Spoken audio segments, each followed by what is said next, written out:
Kalau kita lihat ini, The Fed semakin memberikan sinyal akan ada pemangkasan di tahun ini begitu. Tapi, sebelum The Fed melakukan pemangkasan, kita juga menunggu kapan ini BI bisa melakukan pemangkasan suku bunga. Apakah mungkin ada ruang bagi Bank Indonesia untuk melakukan pemangkasan lebih dulu? Artinya sebelum itu terjadi, mungkin era suku bunga ini masih akan, tetap tinggi begitu. Anda lihat dampaknya seperti apa kepada, kurs rupiah kita? Di mana rupiah kita lihat ini di pekan kemarin sempat menguat, namun di awal pekan ini kembali melemah lagi. Ya, betul. Memang ekspektasi saat ini pelaku pasar dilihat dari CME Fedwatch Tool itu disampaikan bahwa memang first cut rate itu nampak di sekitar di bulan September 2024 ini, which is itu adalah di bulan depan ya kira-kira. 2 bulan lagi maksud saya. Jadi kalau kita berbicara kenapa bisa ekspektasinya demikian, yaitu karena memang data-data ekonomi AS sendiri sudah mulai agak sedikit melandai terkhusus dari sisi inflasi, baik itu inflasi CPI maupun PCE. Kemudian kalau kita berbicara mengenai core-nya sendiri pun juga sudah mulai agak sedikit melandai. Jadi ini yang membuat di tengah juga kalau kita berbicara data ketenaga kerjaannya, unemployment rate-nya juga naik dari 4,0 ke 4,1%. Jadi ini yang membuat akhirnya tampak The Fed sudah semakin dovish, sehingga ekspektasi pelaku pasar sekitar 90% lebih itu ada first cut rate di September nanti sebesar 25 basis point. Jadi kalau sekarang 5,25 sampai 5,5%, jadinya berarti di angka 5 sampai 5,25%. Namun demikian kalau kita berbicara mengenai rupiah, memang saat ini mulai ada pelemahan lagi, meskipun sebetulnya beberapa waktu lalu itu sempat bergerak di bawah 16.100, bahkan ya sempat menyentuh. Kemudian saat ini sudah bergerak kembali, bergerak di atas angka 16.200. Padahal di tengah tadi seperti saya sampaikan, The Fed sudah mulai sedikit dovish gitu ya. Kenapa bisa terjadi? Karena kalau kita cermati dari indeks dolar USD sendiri, DXY-nya itu juga mengalami rebound ya. Jadi dia menyentuh area support, kemudian dia rebound, saat ini bergerak di sekitar angka 104,3. Akhirnya tekanan terhadap rupiah masih terus terjadi. Namun demikian kalau kita cermati dari target baik itu dari sisi Kementerian Keuangan Ibu Sri Mulyani, kemudian juga dari sisi Bank Indonesia Pak Peri sendiri pun menyampaikan bahwa hingga akhir tahun nanti Q4 itu diharapkan tetap masih bergerak di sekitar 16 ribuan, bahkan kalau BI sendiri menyampaikan target rupiah itu bisa bergerak di bawah angka 16 ribu. Baik, Anda melihat selain kebijakan moneter, Bank Indonesia ini kan juga mengeluarkan kebijakan makroprudensial begitu. Apakah sejauh ini sudah cukup efektif untuk menjaga kurs rupiah kita?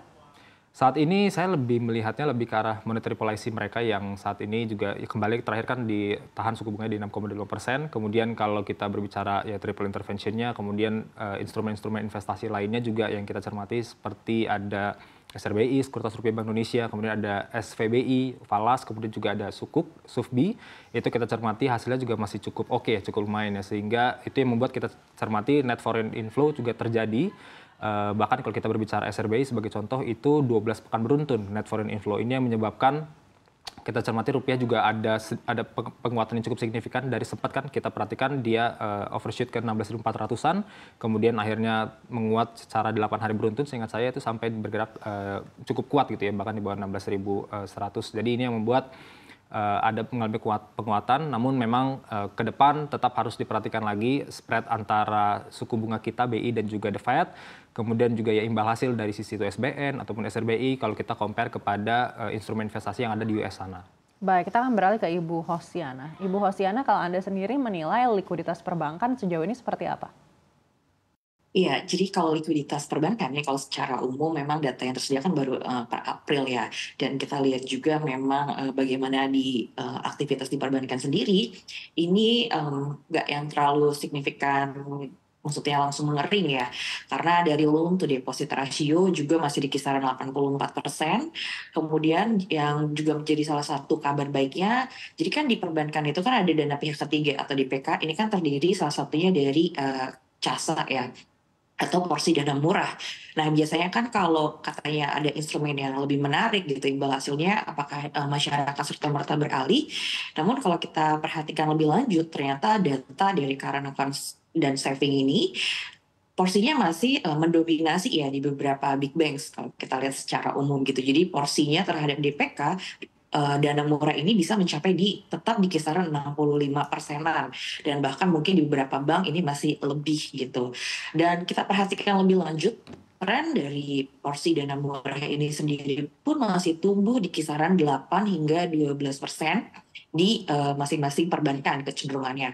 Dan tadi ya mengacu lagi kepada posisi loan to deposit ratio, memang seperti diungkapkan di awal, credit growth ini tumbuh relatif lebih cepat dibandingkan dana pihak ketiganya.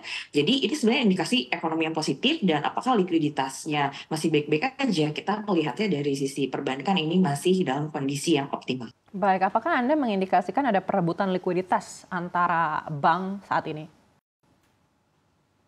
Iya, jadi kalau perebutan likuiditas mungkin yang lebih kita antisipasi adalah dari sisi valuta asingnya. Tapi kalau dari porsi rupiahnya sendiri, ini kalau kita lihat dari monitoring kita, ini masih di level yang stabil, jadi nggak ada pergeseran yang signifikan gitu. Tapi yang masih diwaspadai adalah dari valuta asingnya. Namun langkah optimal dari BI ya, dari penerbitan SRB-nya ternyata masuk ke sana. Jadi kalau rupiahnya tetap stabil, kita sih melihat dengan kondisi likuiditas saat ini belum mencerminkan yang signifikan untuk rupiah, sementara kalau valuta asing ini ada sedikit aja sih, nggak yang terlalu signifikan. Baik, lalu jika suku bunga tinggi ini berlangsung lebih lama dari perkiraan, begitu artinya mungkin sampai akhir tahun atau mungkin sampai awal 2025, dampaknya seperti apa untuk likuiditas perbankan?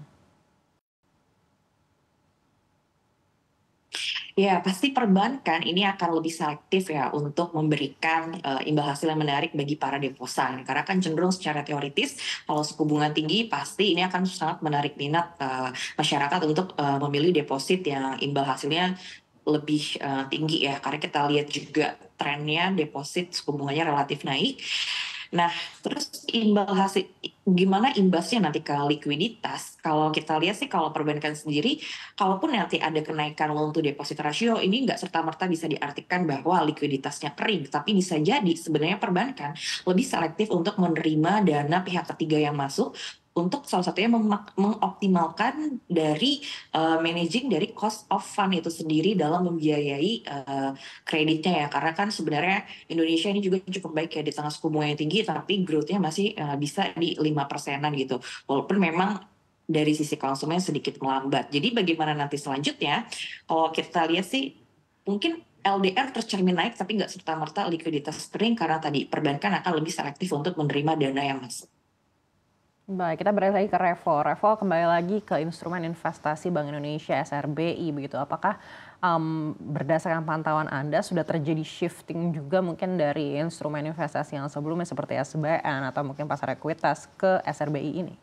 Ya, tidak bisa dipungkiri juga kalau kita cermati memang itu juga jadi hal yang sering dibahas juga ya kalau kita bicara di banking dan lain sebagainya. Memang kalau kita bicara imbal hasil pun SRBI ini di tadi ya 7,3 sampai 7,4%-an dengan tenor yang jauh lebih pendek 6, 9, dan 12 bulan.